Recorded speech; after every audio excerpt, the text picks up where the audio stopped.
Olá, tudo bem? Seja muito bem-vindo mais uma vez ao Saúde em Evidência aqui na tela da TV Nova. O encontro é todo sábado, sempre ao meio-dia, aqui no canal 22.1. Eu sempre agradeço o carinho da sua audiência nessa companhia semanal e lembro que você também pode assistir o nosso programa através das nossas redes sociais, acessando o Facebook, YouTube e Instagram da TV LW, além do nosso site www.tvlw.tv.br. E tem mais uma opção para você acompanhar o Saúde em Evidência, que é toda quinta, sempre às 8 da noite, no canal N2 Educação. Conosco, Grupo LW, Líder Empresarial, AESA e Colégio São Domingos, juntos fazendo Saúde em Evidência para você. Hoje recebemos a doutora Raquel Cordeiro, ela é ginecologista e nos dá a honra de participar conosco do Saúde em Evidência hoje. Doutora, seja bem-vinda ao nosso programa.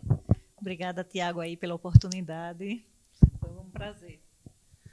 Obrigado, doutora. Quero agradecer a você mais uma vez o carinho da sua audiência e quero pedir para que você já acompanhe conosco o VT que traz o tema do programa de hoje. Vamos lá. Mulheres. Segundo dados do PNAD de 2019, o número da população feminina no Brasil é superior ao masculino, composto por 48,2% de homens e 51,8% de mulheres. Dados que ajudam a mapear diferenças e embasar informações sobre saúde pública, por exemplo. Segundo dados do Instituto Nacional de Câncer, aproximadamente uma mulher morre a cada hora de câncer do colo do útero no Brasil. Com estimativa de 570 mil casos por ano em todo o mundo, esse tipo de câncer é o terceiro tumor maligno mais frequente nas mulheres e é a quarta causa de morte por câncer entre a população feminina no Brasil, com cerca de 311 mil óbitos por ano. O INCA também estima que para cada ano do triênio 2020-2022 sejam diagnosticados 16.590 novos casos de câncer do colo do útero no país, com um risco estimado de 15,43 casos a cada 100 mil mulheres. Números que indicam a necessidade cada vez maior de se abordar o tema, para o tratamento precoce e prevenção para a população feminina brasileira. Câncer do colo do útero é o tema do programa Saúde em Evidência de hoje. Bem, doutora, mais uma vez eu quero agradecer a sua presença aqui conosco. Eu já peço para a senhora comentar sobre esse vídeo que vimos e para falar um pouco sobre a importância. Por que é tão importante falar sobre o câncer do colo do útero? Bom, como o próprio vídeo acabou de mostrar, apesar dos avanços que nós tivemos desde a década de 40, né, com os programas de rastreamento, não se observa uma redução realmente significativa, nem na incidência, nem na mortalidade da doença, né, e continua cometendo, para ter uma ideia, a cada 2 minutos morre uma mulher jovem por câncer cervical invasivo no mundo. Em Pernambuco, todo dia morre uma paciente em decorrência do câncer. Então, isso é um dado realmente muito preocupante, principalmente quando a gente leva em consideração a faixa etária, né, dessas mulheres que estão sendo principalmente acometidas pela doença. São geralmente mulheres muito jovens, mães de família, né, que estão tendo o prejuízo, né, não só na assistência, mas também assim, na qualidade de vida delas, estão na fase produtiva de suas vidas, tendo que interromper trabalho, profissão, o desgaste emocional, né, o impacto da doença, um câncer, né, gerando aí os problemas de depressão, de ansiedade, né, e fora a questão realmente econômica, né, que vai gerar, né, a dificuldade para o tratamento dessas pacientes. Muitas vezes, a maioria das vezes, essas pacientes são diagnosticadas em regiões pobres, né, em países pobres que não têm tanta estrutura. Então, e aí já vem um custo, porque já sai um diagnóstico tardio, o custo do tratamento muito elevado, né? Então, isso aí realmente é um problema sério, chega a ser considerado um problema de saúde pública, né? Com todas essas repercussões sociais, econômicas e psicológicas inerentes, então, a uma doença que pode ser prevenível, 100% prevenível, mas que, infelizmente, nós não estamos vendo muito impacto nas medidas tomadas. Pois é, doutora, é uma das perguntas justamente que eu ia lhe fazer. Pode ser mesmo considerado um problema de saúde pública, né? E a gente vê também nos números, no site do Ministério da Saúde, que a incidência é sempre maior nessas nossas regiões, né? Nordeste e Norte. Com certeza, né? Nas regiões menos favorecidas. No mundo, a concentração 70% dos casos na Ásia, na África, na Índia e na América Latina. E aqui no Brasil, principalmente principalmente nas regiões norte e nordeste, né? A incidência é bem maior do que na região sul e sudeste. Sobre o aparecimento desse câncer, doutora, quais são os fatores que levam as mulheres a serem acometidas por esse problema? Veja, o principal fator de risco para o câncer de colo do útero é a infecção pelo vírus HPV ou papilomavírus humano, né? A gente sabe que o HPV, o papilomavírus, é uma doença de transmissão sexual, né, basicamente, né, embora seja referida também à transmissão através de outros meios, como, por exemplo, no canal do parto, ou através de materiais contaminados, né, de consultórios, espéculos, que a gente chama de fômites, né, o uso de roupa íntima contendo secreções, embora não é o mais frequente, mas também é referido na literatura. E mas não basta a gente ter o vírus, né, para a gente levar ao desenvolvimento desta doença, né? O vírus, o HPV, é o principal fator de risco, principalmente o HPV de alto risco, né? Mas tem que haver também outros fatores atuando em associação para que essa doença se desenvolva. Pode ser hereditário também, doutora? Pode. O câncer tem um fator hereditário também, né? Tem uma série de cofatores que nós falamos, né? Tem a questão do início precoce da atividade sexual, o comportamento sexual de risco, né? Hoje em dia, cada vez mais as mulheres estão iniciando sua vida sexual mais precocemente, tendo o primeiro filho ainda na adolescência, né? Pela própria imaturidade do sistema genital da pessoa, né? A exposição cada vez maior às doenças sexualmente transmissíveis, clamídia, gonococos, né, a própria infecção herpética, a questão também da desnutrição, né, porque geralmente são mulheres pobres, geralmente são pessoas desnutridas, que têm uma baixa escolaridade, que vão ser realmente o foco de risco. E tem uns outros fatores também, hoje em dia, principalmente a questão da imunidade, né? Pessoas que têm a sua imunidade comprometida ou por doenças, né, como os linfomas, o próprio HIV positivo, pacientes transplantadas que fazem uso de corticoide crônico. Então, essas pacientes, né, têm um sistema imunológico alterado e também a questão do tabagismo. Como é que a mulher sabe, doutora, quais são os sintomas que podem indicar e ela pode identificar essa questão, porque ela pode estar, por exemplo, infectada com HPV? Veja, às vezes a mulher ela pode ter o vírus e não saber, né? Por quê? Porque ele pode se manifestar, né, no organismo da pessoa, no homem ou da mulher, de diferentes formas, né? Ele pode ter a forma clínica, que é aquela que a gente vê a lesão, né, que no caso o mais comum é a verruga genital, ou também conhecida como condiloma ou crista de galo, que é como o pessoal mais comum refere, né? A infecção subclínica, que é aquela que não é vista a olho nu, você vê aquele colinho bonitinho quando coloca o espéculo, e quando faz o exame de colposcopia, né, você vê o aparecimento de lesões, né? Então é a infecção subclínica. E a infecção latente, que é aquela que a pessoa clinicamente não tem lesão nenhuma, exame físico normal, exame ginecológico normal, citologia muitas vezes não tem nada, só inflamação, colposcopia também, e é uma infecção que vai ser diagnosticada por um exame de biologia molecular, né? Ou a captura híbrida ou a reação em cadeia da polimerase, que é o PCR, um pouco mais caro. A gente tem visto também essa questão. Muito se fala na Covid-19 e no vírus do coronavírus, né, doutora? E às vezes essas outras questões ficam passando despercebidas. Qual a importância nesse momento também, mesmo em meio a se falar de Covid, se falar de corona, também abordar o tema do HPV e alertar para esse vírus e a periculosidade dele? Veja, a infecção pelo HPV, ela como eu falei, é o principal fator de risco, principalmente naquelas pessoas em que a infecção persiste. Graças a Deus, a grande maioria das mulheres, né, que a gente, quando inicia a vida sexual, 80% vai entrar em contato com HPV, um ou mais tipos de HPV, né? Mas em 80% das vezes, essa infecção vai ser transitória, vai haver um clareamento, ou seja, o nosso sistema imunológico vai combater e eliminar esse vírus. 3 a 10% apenas dessas mulheres é que o vírus vai persistir.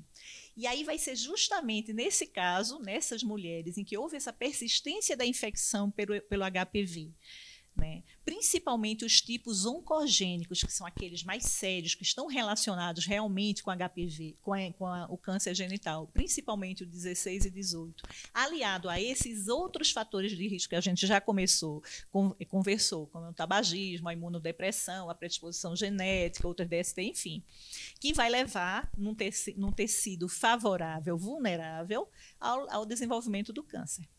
Sobre tipos, a senhora tocou no assunto de tipos de HPV. Tem tipos mais letais, mais graves, menos graves? Exatamente. Pelo exame de captura híbrida, nós podemos diagnosticar, basicamente, 2 grupos de HPVs. Né? Existem mais de 200 tipos já catalogados, né, na natureza.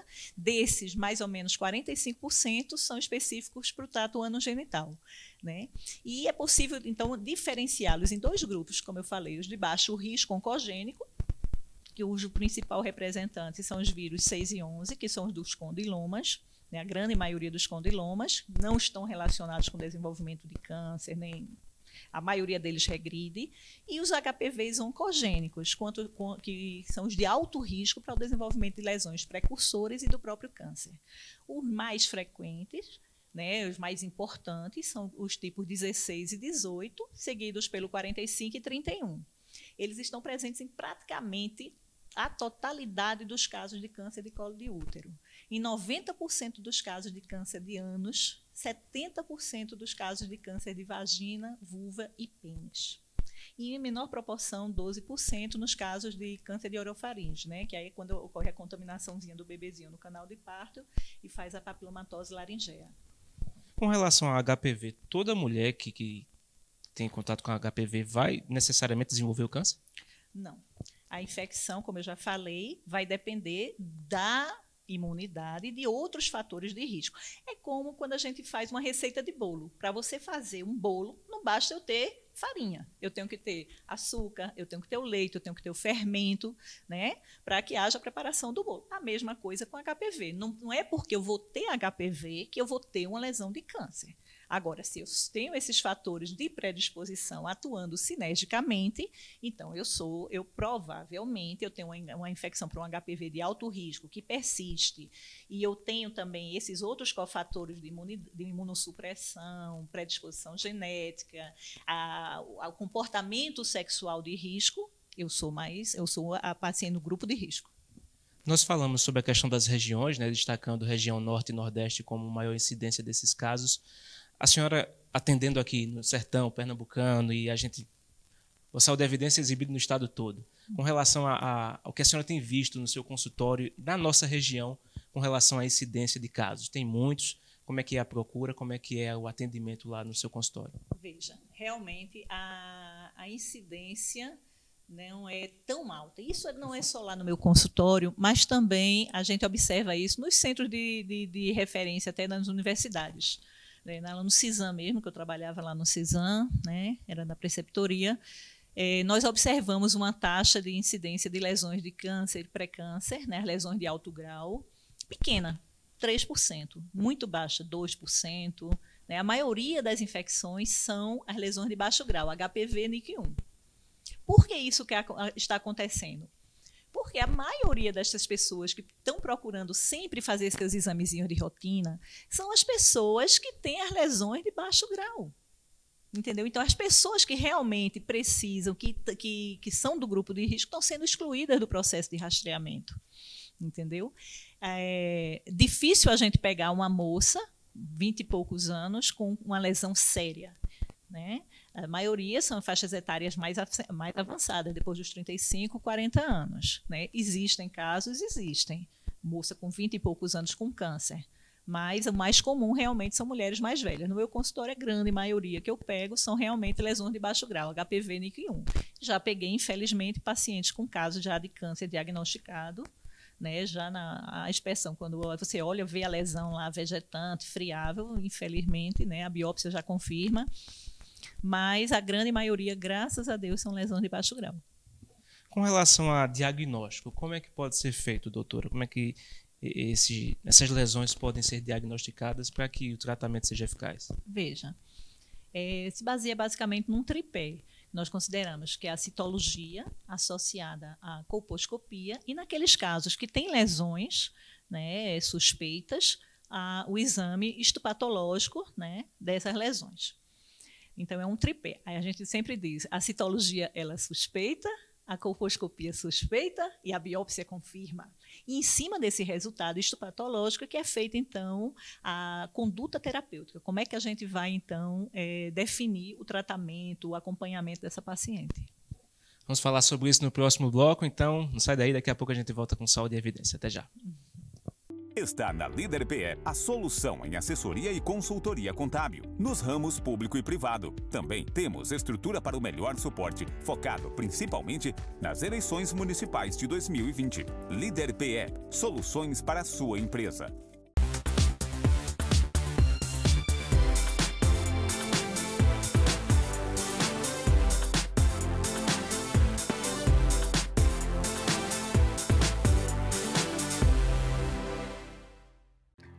O LW Hotel se encontra de portas abertas.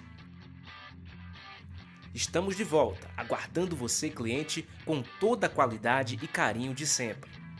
Nossa equipe está preparada e seguindo todas as normas e recomendações do Ministério da Saúde.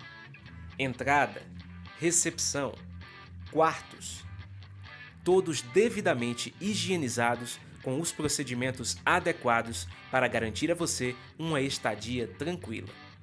Neste momento, a sua saúde e segurança são a nossa prioridade. LW Hotel, sinta-se em casa. Mais do que nunca, é preciso viver o presente, olhando para o futuro.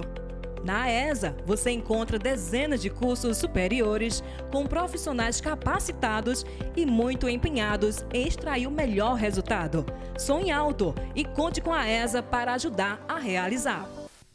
Voltamos com Saúde em Evidência para você na tela da TV Nova. Agradeço sempre o carinho da sua audiência. Lembro que é todo sábado, sempre ao meio-dia, aqui no canal 22.1, com outras opções para você também acompanhar nas nossas redes sociais, Facebook, YouTube, Instagram, pelo nosso site www.tvlw.tv.br e também tem a reprise toda quinta no canal N2 Educação, sempre a partir das 8 horas da noite.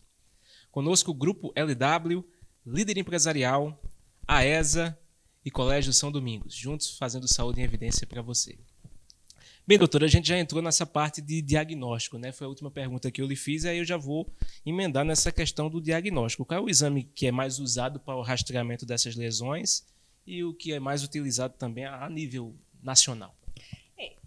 Veja, o exame que ainda hoje é considerado o exame principal na triagem, no rastreamento não só das lesões precursoras como do próprio câncer, é o exame citológico de Papa Nicolau, né? É o exame de lâmina, como as pacientes gostam de falar, né? Ele é o método que, pelas diretrizes aqui do Instituto Nacional de Câncer no Brasil, ele deve ser feito geralmente em mulheres, né, na faixa etária de 25 a 64 anos, né, a cada 3 anos, né, após terem 2 exames consecutivos anuais negativos, ou seja, normais, né. Após os 64 anos, esse rastreamento poderia ser descontinuado, né, se ela tivesse 2 exames anuais negativos nos últimos 5 anos. Agora, aquelas pacientes que, porventura, já tenham feito algum tipo de tratamento ou de uma lesão de câncer ou pré-câncer, elas não saem do rastreamento, elas continuam sendo rastreadas, tá certo? Em todo o mundo, ainda é desculpe interromper, usado, né? Ainda é o exame mais usado, né, em todo o mundo. A diferença dos países desenvolvidos para os países em desenvolvimento como o Brasil é justamente a maneira como esse rastreamento ocorre. Como é, doutora? Porque nos países desenvolvidos é um rastreamento organizado. Eles fazem a captação, realmente, eles vão atrás daquelas mulheres do grupo de risco. Elas são todas realmente levadas para fazer o exame. Eles buscam, fazem a busca ativa. E aqui no Brasil, não. Aqui, o que acontece é um rastreamento desorganizado, aleatório, geralmente por ocasião de campanhas, como teve a campanha em 1988, e a qualidade do rastreamento não é tão grande, né? Então, a gente vê, por isso, talvez, né? Tanto o aumento, a gente não está vendo resposta, né, por conta disso, aquilo que a gente já falou, né? Muitas pacientes, mas são sempre as mesmas pacientes que estão sendo rastreadas. Isso explica, doutor, esses números altos com relação a Com casos? certeza, mas não basta, não é somente esse rastreamento desorganizado, né? Essa falta de acesso, né, de somente 5% praticamente das mulheres do grupo de risco são rastreadas adequadamente, geralmente em clínicas particulares, em consultórios ou nas cidades, né? A gente vê que as pessoas da zona rural, elas são prejudicadas e é justamente nessas áreas de difícil acesso, que tem pouca infraestrutura, que o câncer é mais visto, né? Teve um estudo que foi feito aqui em Pernambuco, um colega do IMIP, e foi mostrado que a incidência das lesões de câncer e pré-câncer na região rural de Pernambuco chega a ser 11 vezes maior do que nas outras regiões. 11 vezes maior. 11 vezes maior. Foi um estudo de Felipe Lorenzato, né, no início da década de 90. Como é que a senhora avalia também essa questão da pandemia, doutora? Que com a pandemia, né, a gente já vem aí mais de um ano, teve a questão das quarentenas, as pessoas ficaram com medo de procurar atendimento médico, com medo de ir para o posto de saúde, para fazer os exames, aquela regulação. O que é que a senhora tem visto também nesse período? Porventura, pode isso refletir no aumento também de casos? Com certeza, porque muitas pacientes com lesões de câncer ou pré-câncer, são lesões que precisam ser tratadas com brevidade e tiveram seus tratamentos, seus diagnósticos, o aprofundamento, né, do tratamento suspenso, né? As pacientes que têm lesões de baixo grau, não, elas puderam ficar 6 meses, pode se adiar. Mas essas pacientes, infelizmente, essas outras pacientes de casos mais graves, não se podia esperar.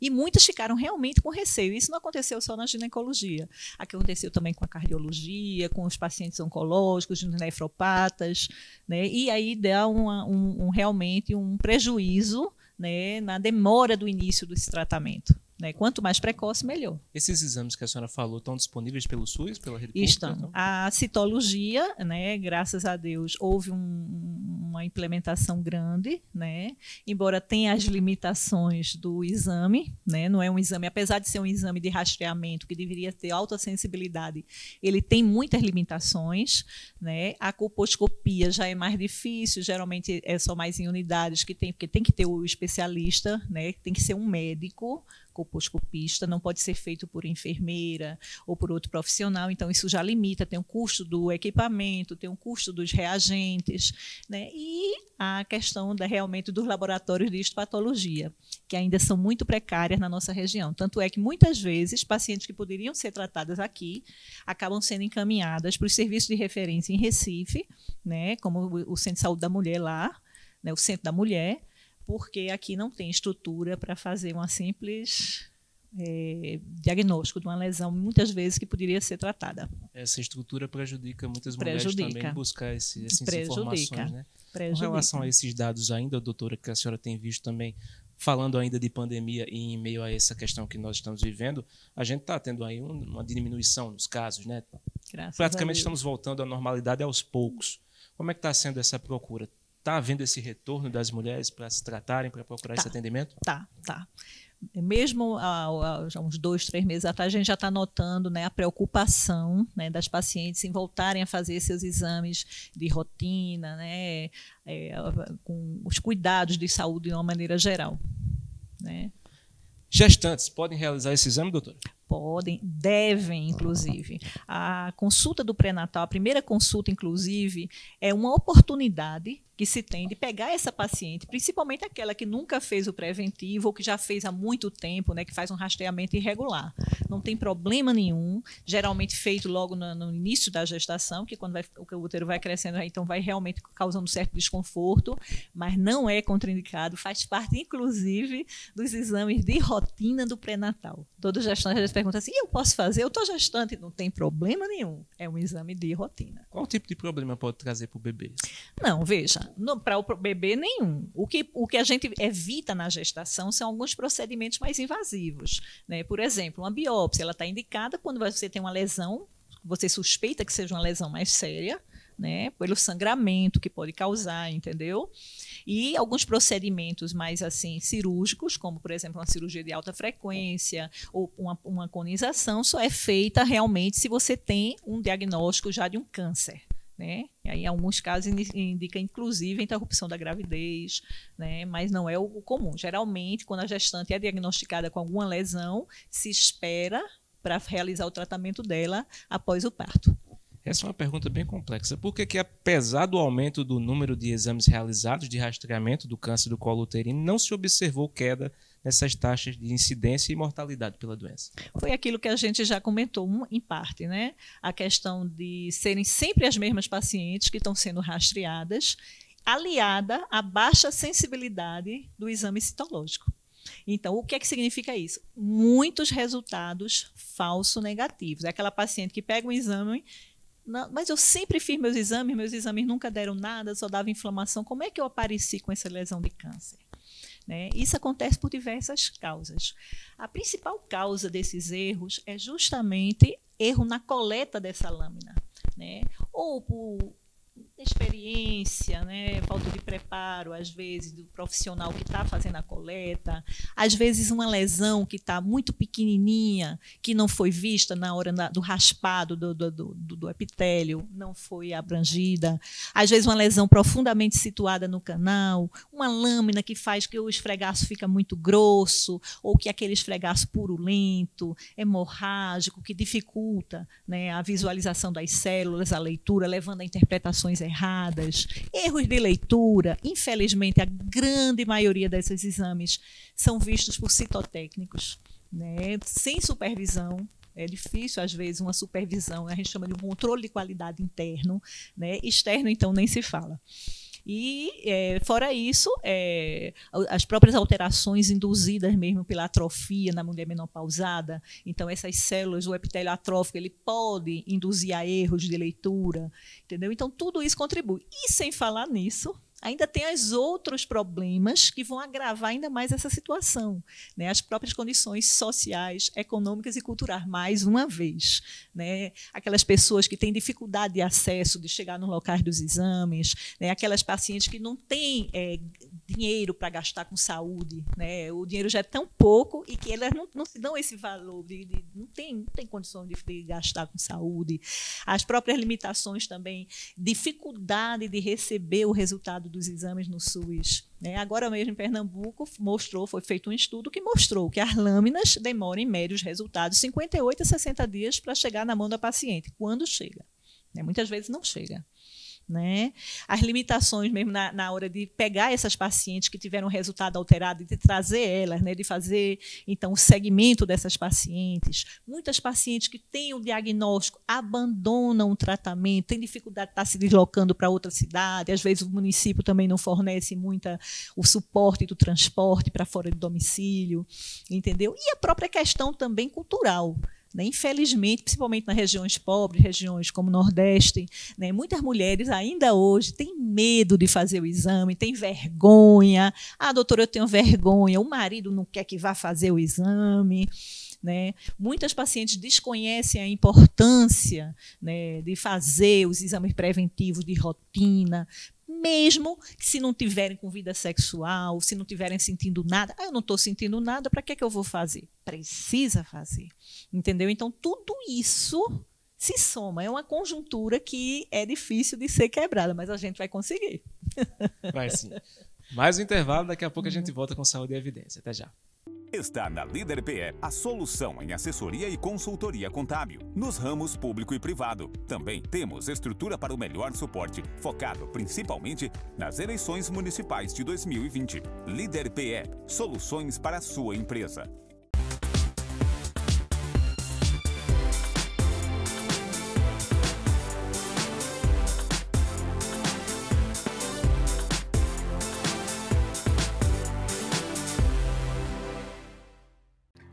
O LW Hotel se encontra de portas abertas.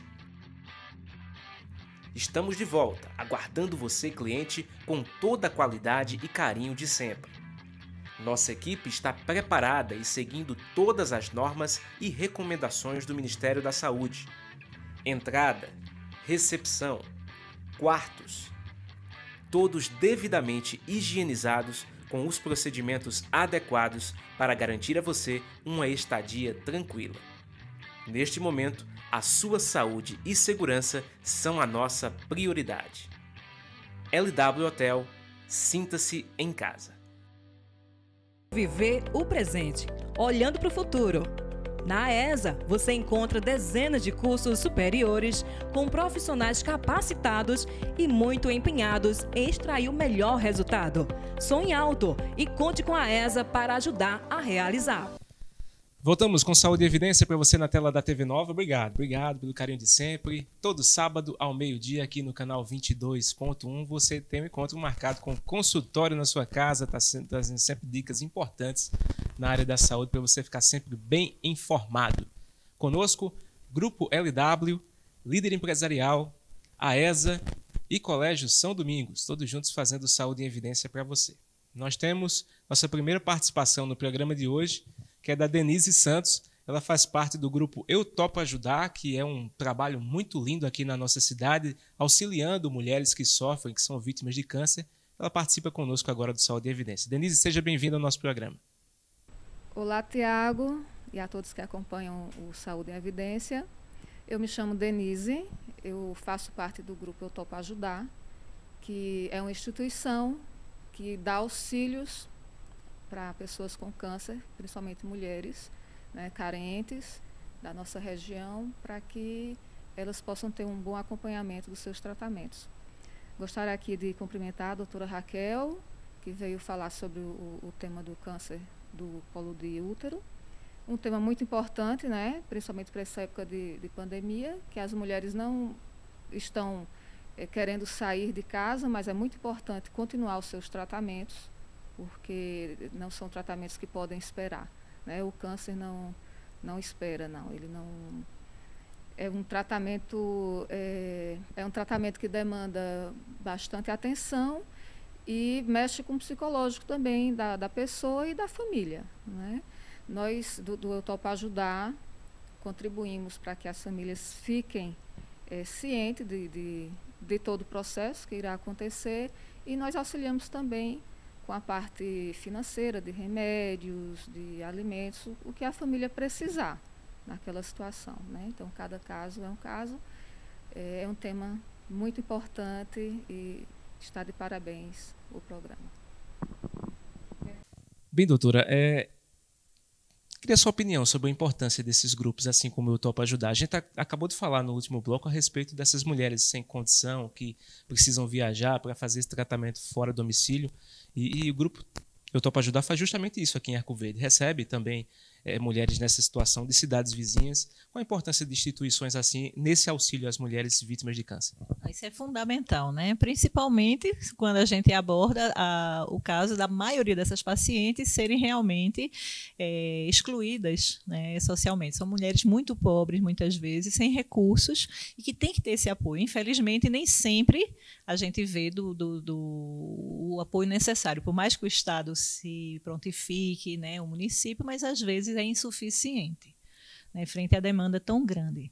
Então, é louvável, né, e era importante até que outros grupos também, né, dessem esse apoio, né, as casas de permanência, de apoio, inclusive para pessoas menores, porque a gente tem alguns casos também de pessoas bastante jovens ou que têm outras comorbidades, né, de apoio também para o familiar, quando precisar se deslocar para Recife, né, ficar lá nas casas de apoio, né. Com relação a isso, doutora, foi um toque que a Denise tocou no assunto, com relação à família, né? A grande maioria das vezes a mulher é o centro da casa, é o coração, é a coluna, e afetada por alguma enfermidade, todos os parentes, todos os filhos são afetados também, né? Com certeza, foi isso que a gente já falou. São mulheres jovens, mulheres que estão no auge da sua vida produtiva, né? Geralmente mães, principalmente aqui, que casam muito cedo, têm os filhos. Então, vai mexer com elas, mexe com a autoestima, né? Tem a questão da culpa. Meu Deus, será que eu tive isso aí? Foi porque foi um erro meu? Foi um comportamento sexual que eu tive errado? Porque eu peguei? Foi meu marido que me traiu? Então, isso gera aí conflitos na própria sexualidade da paciente, conflitos na relação com o parceiro, né? E a questão também, né, da baixa autoestima, da depressão inerente, né? Insegurança quanto ao futuro, ao tratamento, será que eu vou ficar boa? Né? Pois é, doutor, uma vez diagnosticada a lesão, como é que é feito esse tratamento? Veja, como eu já tinha dito, o tratamento ele vai ser baseado no grau. Né? Se é uma lesão de baixo grau ou se é uma lesão mais séria, que é a lesão de alto grau, que são geralmente as lesões precursoras, que são essas que são o nosso foco. Né? As lesões de baixo grau, que correspondem à infecção apenas pelo vírus HPV ou a NIC1, né? O que é que significa isso, para quem não entende? É quando as células do epitélio, né, o epitélio do colo do útero, ele é feito por várias camadas sobrepostas. Então, nós dizemos que temos uma NIC1 quando somente essas células das camadas mais profundas estão afetadas. Né? Tem células anormais. Como eu já tinha dito antes, né, a grande maioria, 60% a 80% dessas lesões regridem espontaneamente. Mas, às vezes, é necessário também fazer um tratamento de suporte, né, que nós chamamos de um tratamento destrutivo. E o que é isso aí? Pode ser feito com aplicação local de substâncias cáusticas, como ácido tricloracético. Pode ser feito a vaporização a laser nos centros mais desenvolvidos, centros de estudo. Aqui a gente não tem, infelizmente. Pode ser feito a criocauterização, a eletrocauterização. Sempre lembrando que só pode ser feito esse tipo de tratamento depois dessa lesão ser bem estudada. Né? Então, com biópsia, confirmando a lesão pequena, totalmente visível. Entendeu? E a própria biópsia, eu acho isso importante. Muitas vezes, ai, doutora, eu vou fazer uma biópsia. Não é nada demais. É uma complementação, é quem vai fechar o seu diagnóstico.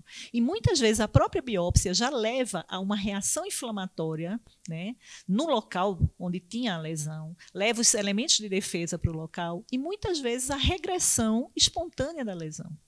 Né? Em relação as lesões de alto grau, que são as NIC2, NIC3, que são realmente as precursoras, que são as que a gente deve mirar, né? Essa tem que ter um tratamento, não pode ser de queimar, de jeito nenhum, tá certo? É o tratamento que a gente chama excisional, elas têm que ser retiradas. Hoje em dia, é muito feito o procedimento que a gente chama de cirurgia de alta frequência. É o tratamento excisional, como se fosse um bifezinho do colo, que é retirado sob anestesia local, né, por um aparelho que, ao mesmo tempo que ele queima, que ele corta, ele está queimando. Então, ao mesmo tempo, eu estou tratando a lesão, eu estou diagnosticando e eu estou tratando. Isso é importantíssimo. Isso pode ser feito a nível ambulatorial, é claro, nas lesões pequenas, totalmente visíveis, e quando não for possível, uma paciente que tem outras comorbidades, um colozinho mais difícil, tem que ser a nível realmente hospitalar. Né? Mas é um procedimento muito simples, inclusive está sendo feito um estudo agora, um programa de treinamento pela Secretaria de Estado de Pernambuco de Saúde, para tentar estabelecer em cada GERES, né, um núcleo de tratamento muito dessas pacientes, para evitar justamente essas perdas de segmento, né, o abandono dos tratamentos. Né? Então, isso está sendo feito, já está sendo feito, pessoal, em Recife, essa qualificação dos profissionais, e vai ser feito em cada unidade de saúde, em cada gerência, assim. E o tempo é fundamental, né, doutora? Com certeza, com certeza. Agora tem que ter estrutura, né? A gente tem que ter um laboratório de histopatologia, tem que ter o pessoal qualificado, tem que ter a sala disponível, né? Tem que ter todo um preparo. A gente está aí no meio da pandemia e, claro, falando de vacinas, né, doutora? A gente está na vacinação, as vacinas gerando bastante debate até então, né? Desde quando surgiram, sobre preferência, eficácia. E tem a vacina contra HPV, né? Tem. E também essa vacina gerou uma certa polêmica com relação a vacinar as meninas. O que é que a senhora tem visto a respeito disso e sobre a eficácia dessa vacina contra o vírus? Veja, ela é segura, tá certo? Existe aprovada pela Organização Mundial de Saúde e pela Anvisa, atualmente disponíveis, inclusive no calendário do SUS, 2 tipos de vacina. A bivalente, que o nome comercial é Cervarix, certo? E que vai proteger basicamente contra os vírus 16 e 18, que são nosso foco, e a quadrivalente recombinante, que o nome comercial é Gardasil, né? E que vai ter proteção, além dos vírus 16 e 18, contra os 6 e 11. Entendeu? E alguma reação cruzada com alguns outros tipos de HPV de alto risco também. Essas são seguras, por quê? Porque elas não contêm DNA viral, né? Elas não são infecciosas. Elas são feitas a partir de uma partículazinha externa da molécula viral, que, quando injetada no nosso organismo, vai induzir a uma reação imunológica, tá certo? Ela imita a infecção pelo vírus, como se fosse o vírus, mas não é. E isso vai fazer com que haja uma produção de anticorpos que chega a ser 10.000 vezes maior do que aquela produzida pela infecção natural pelo HPV. Além disso, a resposta imunológica bem mais rápida e duradoura. Os estudos vêm mostrando que desde que se iniciou a vacinação, né, a duração dessa proteção de 10 a 20 anos. Então, sem necessidade de doses de reforço, né?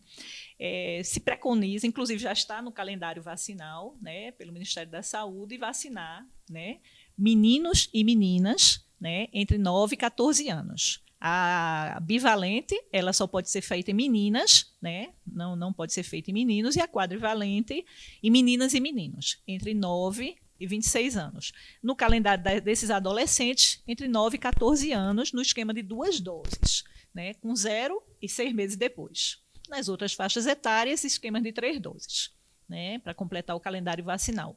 Inclusive, nada impede que uma mulher acima dessa faixa etária seja vacinada. Pode ser também. Pode ser também. Mesmo que ela já tenha tido contato com HPV. A gente preconiza nessa faixazinha assim, ainda do início da adolescência. Por quê? Porque geralmente ainda não iniciaram sua vida sexual. E nosso objetivo é justamente esse.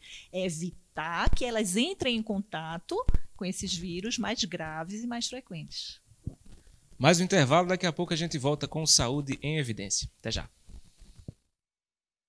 Está na Líder PE a solução em assessoria e consultoria contábil, nos ramos público e privado. Também temos estrutura para o melhor suporte, focado principalmente nas eleições municipais de 2020. Líder PE, soluções para a sua empresa.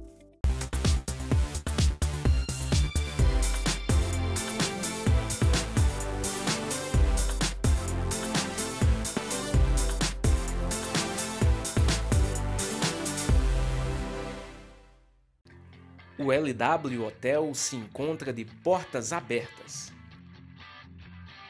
Estamos de volta, aguardando você, cliente, com toda a qualidade e carinho de sempre. Nossa equipe está preparada e seguindo todas as normas e recomendações do Ministério da Saúde.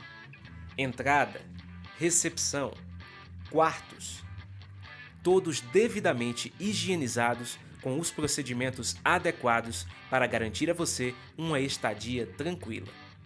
Neste momento, a sua saúde e segurança são a nossa prioridade. LW Hotel, sinta-se em casa. Mais do que nunca, é preciso viver o presente, olhando para o futuro. Na AESA, você encontra dezenas de cursos superiores com profissionais capacitados e muito empenhados em extrair o melhor resultado. Sonhe alto e conte com a AESA para ajudar a realizar. Voltamos com Saúde em Evidência para você na tela da TV Nova. Agradeço sempre o carinho da sua audiência. E lembro, né? Todo sábado, sempre ao meio-dia, aqui no canal 22.1 para todo o estado de Pernambuco. E você também pode acompanhar pelas redes sociais, Facebook, YouTube, Instagram da TVLW, também nosso site www.tvlw.tv.br e também tem reprise toda quinta a partir das 8 da noite no canal N2 Educação.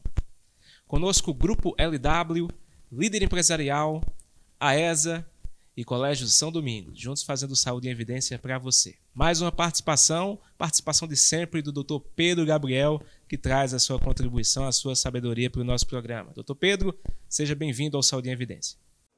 Olá, Tiago. Olá, doutora Raquel Cordeiro.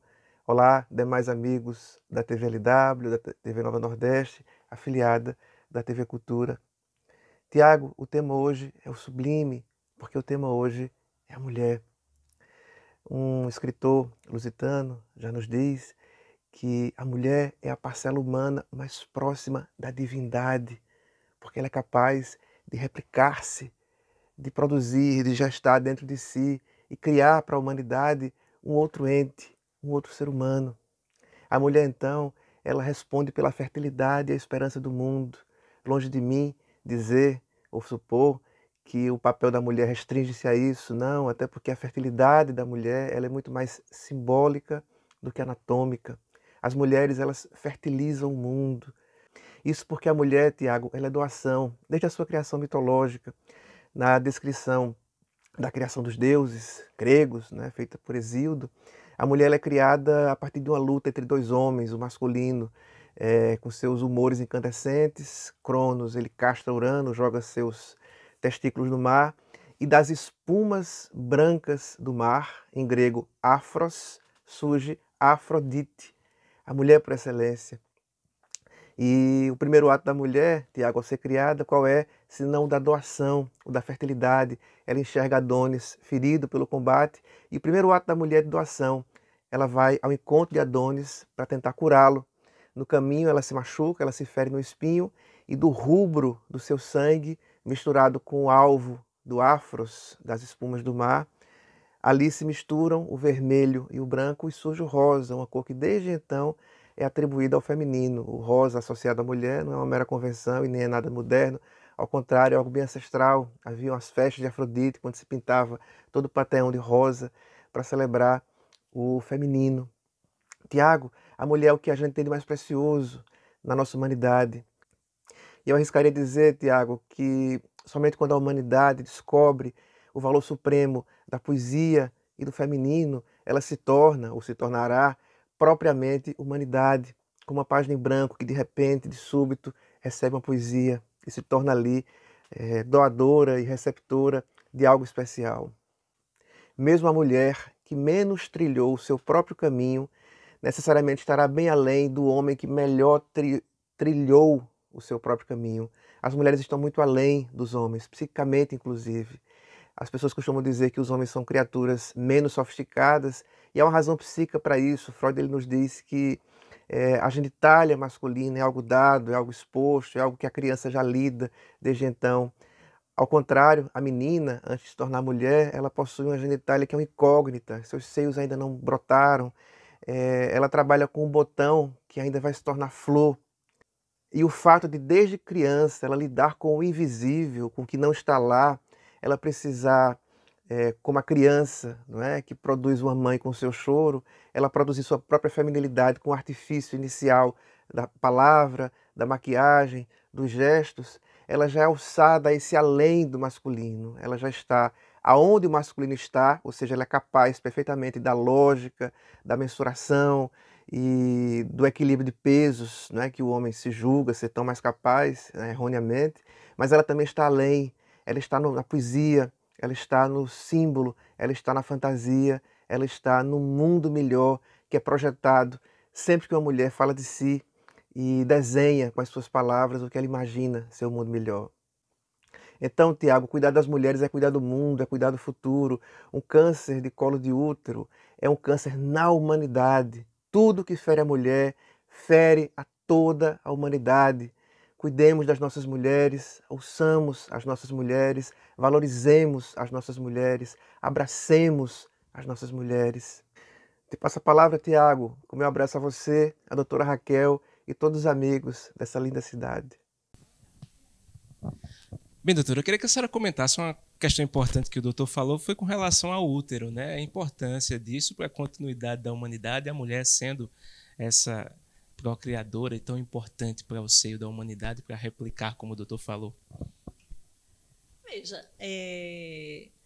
o útero tem uma função importante, que é a função da procriação, né? Mas a paciente, a mulher, ela tem que ter noção que muitas vezes ela não vai deixar de ser mulher, porque teve que tirar seu útero, né? Ou por conta de um mioma, uma hemorragia, ou um acidente mesmo, né? Ela não vai deixar de ser mulher, ela vai continuar tendo a vida dela, a vida sexual, né? A vida afetiva, né? Igual, né? Sobre a vacina, doutora, tocar no assunto de novo, a gente acabou o último bloco falando sobre essa vacina da HPV. Sobre o público-alvo, as adolescentes mesmo, e como ela deve ser ministrada, essa vacina. Como eu já expliquei. Como a senhora já adiantou, né? Já adiantei, né? Geralmente a gente pretende vacinação às meninas antes do início da vida sexual, meninas e meninos antes do início da vida sexual, né? A faixa etária compreendida em bula é de 9 aos 26 anos, né? E no caso no grupo do Ministério da Saúde, do cartão vacinal, de 9 a 14 anos, a quadrivalente com intervalo de 0, 2 e 6 meses e a bivalente 0, 1 e 6 meses, né? Agora, nessa faixa etáriazinha de adolescentes do posto de saúde 10 a 12 anos, só são 2 doses, como eu já tinha falado. A senhora falou de meninos. Para explicar para a população, para quem está assistindo, por que também imunizar os meninos? Porque para diminuir a incidência de lesões, de condilomas e a própria questão também da educação sexual, né? Que eu acho que é uma coisa que a gente tem que incentivar muito, né? Nas escolas, né? Na comunidade, palestras, educando, né? Fazer realmente essa conscientização da necessidade de cuidados, né, preventivos. Exatamente, né? A questão de incentivar o sexo seguro, o uso de camisinhas, né? A questão evitar realmente a contágio com outras doenças sexualmente transmissíveis, né? A gente sabe que a camisinha ela não vai proteger totalmente, né, o menino, mas pelo menos vai evitar contrair algumas DSTs que hoje em dia estão aumentando de novo, né? É por aí. Mesmo a mulher que já teve infecção confirmada pelo HPV pode ser vacinada? Você já tocou no assunto também, né? Já toquei. Pode, não tem problema nenhum. Né? Independentemente da idade também. É até mais ou menos os 45 anos. Por quê? Porque, assim, pela bula, né, preconiza que seja feita até os 26. Mas seria uma indicação off-label, fora de bula. Como a gente tem vários medicamentos, né, mas está garantido a imunogenicidade dela, a eficácia e a segurança.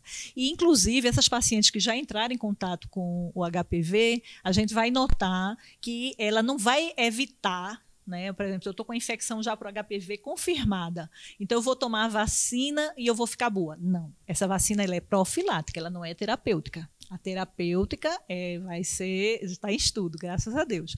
Ela é profilática. Então, o que ela vai fazer é evitar que haja uma recidiva, uma reinfecção dessa mulher por aqueles vírus que são contemplados na vacina.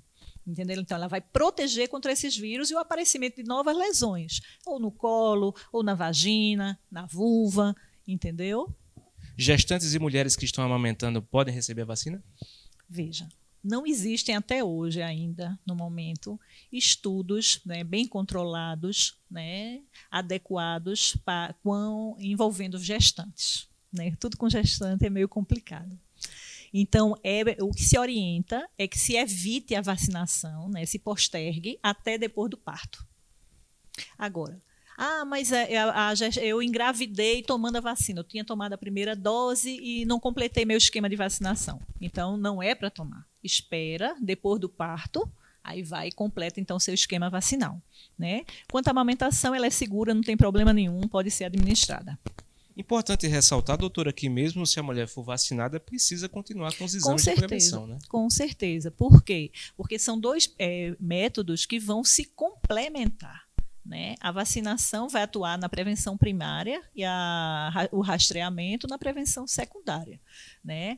Além disso, a vacina ela não vai proteger a mulher totalmente de contrair um vírus. Né? É uma proteção parcial, porque existem inúmeros outros tipos de HPV, né, que não estão contemplados naquela vacina, naquela proteção induzida pela vacina.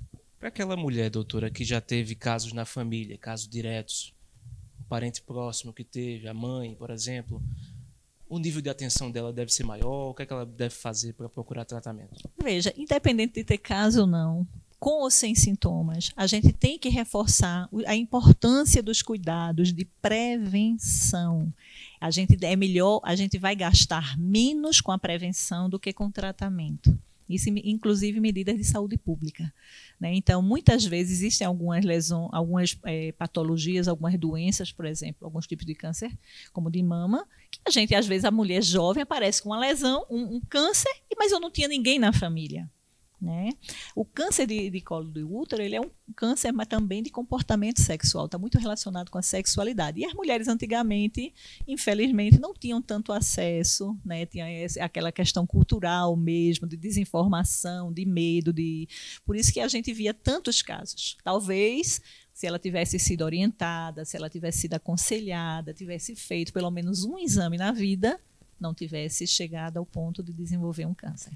Com a tecnologia de hoje, com os avanços de hoje, com relação à medicina, o que é que a gente pode esperar com relação à prevenção e diagnóstico da doença?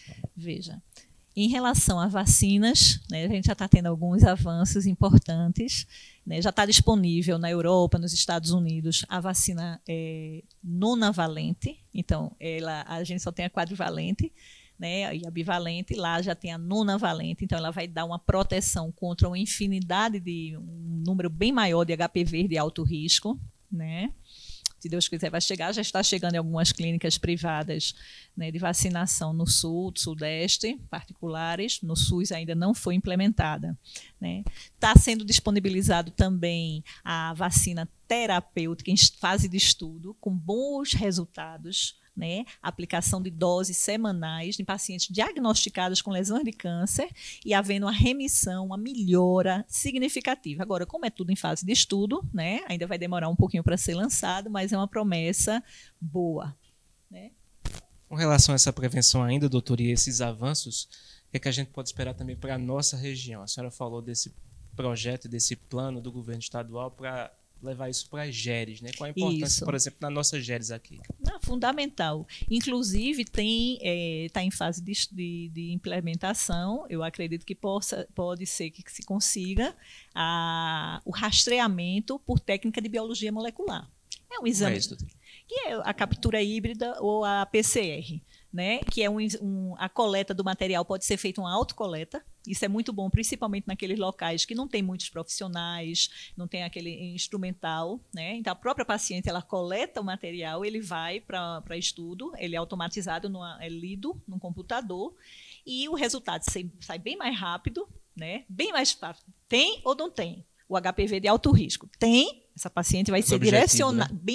bem mais objetivo, entendeu? E um custo que, assim, sairia uma média, está se prevendo assim, de uns $10, né? Se paga-se R$14 por uma citologia no SUS, $10, mas aí a efetividade e a abrangência, a gente teria como aumentar o rastreamento populacional, entendeu? E melhorando a eficácia da citologia, né?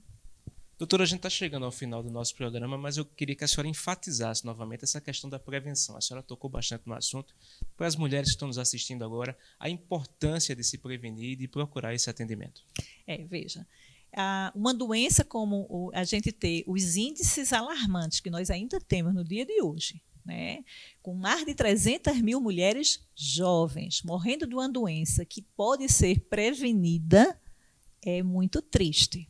Então, depende da ação conjunta de todos nós, né? Desde a prevenção primária, do incentivo para levar meninas para vacinação, né? A conscientização nas escolas, o sexo seguro, o uso da camisinha, ver essas normas, né, o padrão sexual, os comportamentos sexuais, o que é que está havendo, né, vamos dar uma educação sexual para as nossas crianças, né, e enfatizar realmente medidas para melhorar a eficácia do rastreamento, pegando realmente essas mulheres desse grupo de risco, que são aquelas mulheres de 30 a 45 anos, bora ver se elas conseguem vir fazer sem ter medo, sem ter vergonha, né? Então, acho que é uma somação dessas ações, né? Pega a sua vizinha, pega a sua mãe, leve, oriente, explique. Aí sim, com essas medidas em conjunto, eu acredito que a gente vai ter uma redução significativa nessa coeficiente de mortalidade. Infelizmente, está em 8 para cada 100 mil mulheres aqui em Pernambuco. Mas, se Deus quiser, nos próximos 20 anos, vai cair aí, quem sabe. Deus quiser. Doutora Raquel, quero agradecer a sua presença aqui conosco. O espaço é seu para as suas considerações finais. Pronto. Eu agradeço a você, Tiago, a oportunidade, né, a TVLW. Eu espero, né, ter contribuído, né, nesse bate-papo aqui com a gente, apesar do nervosismo, né, para tirar algumas dúvidas, esclarecer e me coloco à disposição para qualquer assunto, qualquer pergunta posterior, qualquer esclarecimento. Obrigado, doutora. Agradecer a você o carinho da sua audiência. Lembrar que você pode assistir a hora que quiser nas redes sociais e tem a reprise toda quinta no canal N2 Educação. Agradecer a nossa equipe, o Arney Silva nas câmeras, na técnica Zilma Leite, na direção geral Lídio Maciel. Para você, um excelente restante de semana. Até a próxima, se Deus assim nos permitir. Tchau, tchau.